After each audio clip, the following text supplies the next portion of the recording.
ყველაზე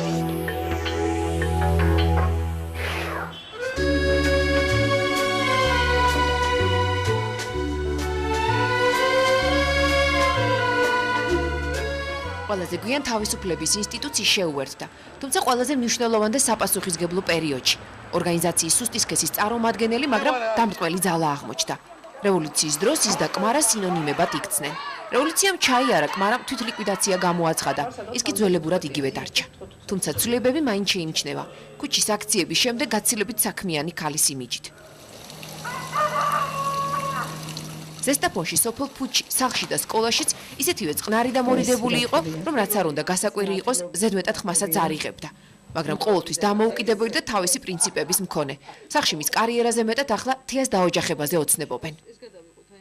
ძალიან მინდა დავისვენო. როგორც თეა ამბობს, ახლა ის თავის ცხოვრებაში კიდევ უფრო დამოუკიდებელია. ამგვარი საკითხები კი მხოლოდ მისი გადასაწყვეტი. თუმცა პირად საკითხებზე საჯაროდ საუბარი მას ისევე როგორც თავისუფლების ინსტიტუტის ძველ და ახალ წევრებს არ სურს. ჩემთვის პრინციპში უფრო მეტად არის სამსახური. და მეგობრებთან ურთიერთობა ალბათ. ნაცევთან იშვიათად. პრინციპში ნაკლებად უფრო. თვლიან რომ იმას რაც ვაკეთებ მე თვითონ ვიღებ ამ გადაწყვეტილებას და ამაში ნაკლებად უნდა ჩაერევო. თეას პოლიტაქტიობა შემთხვევითი არ არის. დედა ფიქრობს, რომ შვილის რადიკალური ცვლილებების მთავარი მიზეზი ის სამწლიანი პერიოდი აღმოჩნდა, როცა თეა უნივერსიტეტში უშედეგო დაბარებდა. თუმცა ყველაფერი გაცილებით ადრე დაიწყო. როგორც ჩანს, ეს თვისება მათი ოჯახისთვის დამახასიათებელია. დღეს ზესტაფონის საბავშვო პარლამენტში უკვე მისი უმცროსი და აქტიურობს. ვეღარ ვცნობ ხანდახან ეჭვმეპარება ჩემი შვილია თუ არა თქო. აი მის შემდეგ რაც ინსტიტუტში აბარებდა, უნივერსიტეტში რაც აბარებდა, მის შემდეგ რომ ძალიან რა ვიცი, გაამწარეს თუ რა ქვია, როგორ ვთქვა. ახლა ბიადისტი ვარ და მისი მშილებიო 25 დღე ვარ ნაშიშვილები კოშკი. თია და მე 26 მაისს როცა გავედით რესპუბლიკის მოედანზე ერთ აუცემეს. დავწეს მაშინ. იმისი გოზინაკები არ იმასნაო ეს ვარი. გაგვიშვი რა გვიტყეს იქ მაგრამ ამბობს, რომ თავიდანვე ობიექტური იყო. თუმცა სკოლაში ტრადიციულად თეასნაირებს ჩამშვებს ეძახდნენ. ის კი დღესაც ფიქრობს, რომ სამართლიანად მოიქცა. მე და ჩემი ძმა ერთ კლასში ვიყავით და ყოველს სამდენ სასწავლო არ უნდა იყოს მე ვაბეზღებდი ხოლმე. თუ კი ჩემი კლასელები იტყოდნენ რომ არა არ ვიცით ვინ გააფუჭა, მაშინ მე ვამბობდი რომ ჩემო ძმა გააფუჭა. პირველი საშუალო სკოლის 99 წლის გამოშვების მე-11 კლასზე ამბობდნენ, რომ გამორჩეულად ნიჭიერი, თუმცა უცნაურად ჩაკეტილი მოსწავლე სწავლობდა. ეს თვისება შემდგომში თვალშისაცემი იქნება. მას მომავალში რუხ კარდინალსაც დაარქმევენ და იტყვიან, რომ ქვეყანა მისი იდეები დაწერილი კანონებით ცხოვრობს. ის კი არ ჩანს. ლევანი იჯდა აქ, მე ვიჯექი პირველ მერხზე, ლევანი იჯდა მეორე მერხზე ჩემს უკან. ერთხელაც სკოლის მოსწავლე ლევან რამიშვილმა მაშინდელ მისთა საბჭოს თავმჯდომარეს პავლე გილაშვილს წერილით მიმართა, რომ ქვეყანაში ყველაფერი კარგად არ არის. მერვე კლასში კი დამოუკიდებელი საქართველოს კონსტიტუცია დაწერა და დღემდე იმ იდეების ერთგული დარჩა. და თუ როგორც ამბობენ ის მართლაც რუხი კარდინალია, ესე იგი ჩვენ რამიშვილის მიერ დაწერილი კონსტიტუციის მოწყობილ ქვეყანაში ან ცხოვრობთ, ან ვიცხოვრებთ.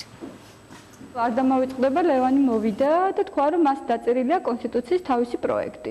ეს პირველი იყო ძალიან შოკი. და იყო ეს, რომ საქართველოს დამოუკიდებელი უნდა იყოს და თქვათ ეს რესპუბლიკის სამართალმემკვიდრეობის საკითხი ქონდა გადაწყვეტილი. არ ამგონია, რომ რაიმე რადიკალურად შეცვლილიყო ჩემს წარმოდგენებში საზოგადოებრივ მოწყობაზე. ლიბერალური დემოკრატია საქართველოსთვის და ზოგადად ალბათ ყველა სახელმწიფოსთვის ეს არის ალბათ ყველაზე უკეთესი მოდელი. სკოლას ხშირად აცდენდა, თუმცა საუკეთესოთა შორის იყო. თავისუფლების ინსტიტუტის სახელი მისი მოგონილია. სტერეოტიპი, რომელიც მის სახელსა და ორგანიზაციას უკავშირდება, არ აწუხებს. მიიჩნევს, რომ ირგვლივ გაცილებით საინტერესო თემებია.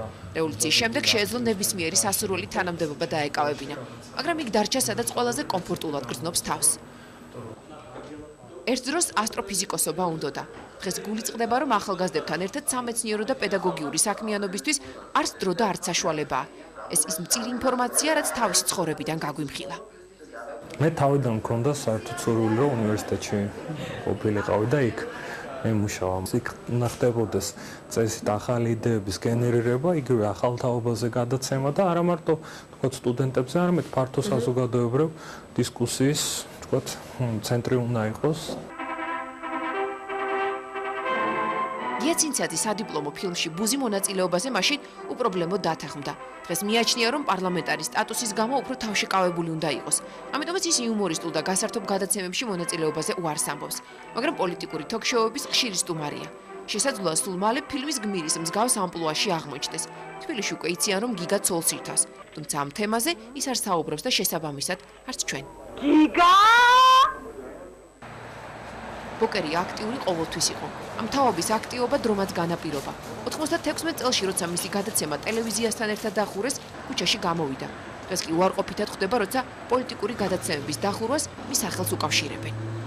ძალიან დიდი განსხვავება იმას შორის, თქო, შიგნით ვინ გადაწყვეტილებას მიიღებს, იმას შორის, თუ ხელისუფლება კანონით და როგორც იზრდება, თქვენ ერთში აღარ უნდა იყოთ. ეს ერევათ ხოლმე ჩვენთან ძალიან ხშირად ჟურნალისტებს, რომელსაც ვინმე თავისი უფროსის გადაწყვეტილება არ მოწონს. მე მირევია ხელი ჟურნალისტების მიჩვევაში იმ საქმეში, რომ ისინი არიან შეუხებელი. კიდევ ერთი თემა, რომელიც არ სიამოვნებს და თითქმის პირადულია, ეს ფეხბურთია.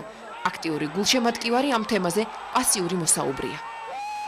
კომენტარის გარეშე. ეს ისდება. ეს უკვე პირადულია. სპორტის კიდევ ერთი სახეობა, რომელსაც მის ცხოვრებაში დიდი ადგილი ეკავა, მაგრამ არ უყვარდა ჭადრაკია. ნანა ალექსანდრიაშვილს დედის მარცხი ყველაზე მეტად უხაროდა. ერთ-ერთი მატჩი დავიწყე ზაგრებით.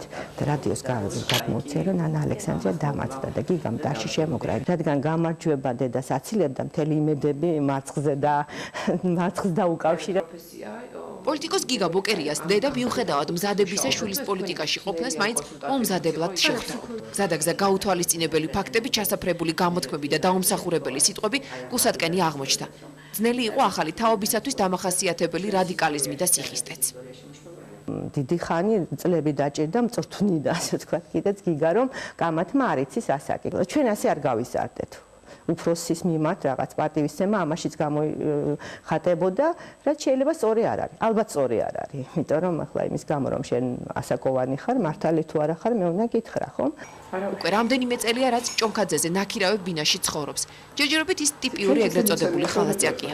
სხვებისგან განსხვავებით უფრო ემოციურია და მეტად განიცდის მასზე გამოთქმულ კრიტიკას. თუმცა ამბობს, რომ ამის მიზეზი მისი პირდაპირობა. გარდაუვალით არამდენი ნაწილი არის მისი თუ შენ გინდა რომ არ იტყუებოდა და იძახდე იმას, რაც ფიქრობ და იღებდე გადაწყვეტილებებს. ან იღებდე მონაწილეობას გაწყვეტილების მიღებაში. როცა შვილებს ეთამაშებოდა და ძილის წინ ზღაპრებს უყვებოდა, შეამჩნია, რომ პერსონაჟები თანამედროვე ისტორიები კი უახლესი იყო. შემდეგ ამან ისე გაიტაცა, რომ მონაყოლი წიგნად იქცა. მოგზაურობა სიზმარეთში კონკურსში გამარჯვებული აღმოჩნდა და დაიბეჭდა კიდეც. დღეს ახალი წიგნისთვის ამბების და გმირებიც გაჩნდნენ, მაგრამ ახლა უკვე დრო დაიკარგა. სულ ამაზე გვაქვს და დავარო დაჯერხი და დაწერე კარგად წერს და სხვა შორის რაღაც მონახაზიც ჰქონდა მშვენიერი. რევოლუციის დროს, აი რევოლუციის შემდეგ და კარგი პერსონაჟებიც ყავდა და განსხვავებით დღევანდელისგან, ისაც მაშინ თავისუფლების ინსტიტუტში კეთდებოდა მოსწონდა, თუმცა ამბობს, რომ მათ შესახებ თავიდანვე უცნაური მითი შეიქმნა. თუნდაც გამომიყენები ეს მომენტი იყო ძალიან ხშირად დაფუძნებული იყო დიდ ბლეფს. ეს ბლეფი რა იყო, რომ ესე იგი თითქოს ჩვენ, ლევან ერამიშვილი, გიგა ბოკერია, გივით არგამაძე და მეც დაუშვათ. ჩვენ ვართ რაღაცა ძალიან ახლოს, რაღაც ამერიკის რაღაც საიდუმლო რაღაც სპეცსამსახურებთან. ეს იყო ცნობილი ლეგენდა. დღეს ის ოპოზიციაშია, ძველი თანამოაზრეები კი სახელმწიფო ბანაკში. საფრანგეთის რევოლუცია რომ მოხდა, იაკობინელებმა შეცვალეს კალენდარი. დაარქვეს თვეებს სხვა სახელი, მაგრამ წელთაღრიცხვი დაიწყეს ახალი. დაახლოებით იგივე გააკეთეს, როდესაც ბოლშევიკები მოვიდნენ. თითქოს აი ამ ხელისუფლებაში არის ეს მომენტი, იცით რომ აქამდე რაც იყო თითქოს არ არის არაფერი და ახლა იწყება საერთოდ საქართველოს ისტორია იწყება დღეს. დამოკიდებულება არაერთგვაროვანია. ვისთვის უფლებათა დამცველი ორგანიზაცია, ვისთვის მასონები და ვისთვის იოღოველები. თავისუფლების ინსტიტუტი მალე 10 წლის შესრულდება. ძველებიდან უმრავლესობა ხელისუფლებაშია, უმცირესობა კი ოპოზიციაში. ორგანიზაციაში, სადაც რევოლუციის ტექნოლოგიები ზედმიწევნით იციან, დღეს ახალი თაობა მოვიდა და თუ კი ჩრდილში ყოფნას არ აირჩევენ, აქედან ხელისუფლებამდე ძალიან ახლოა.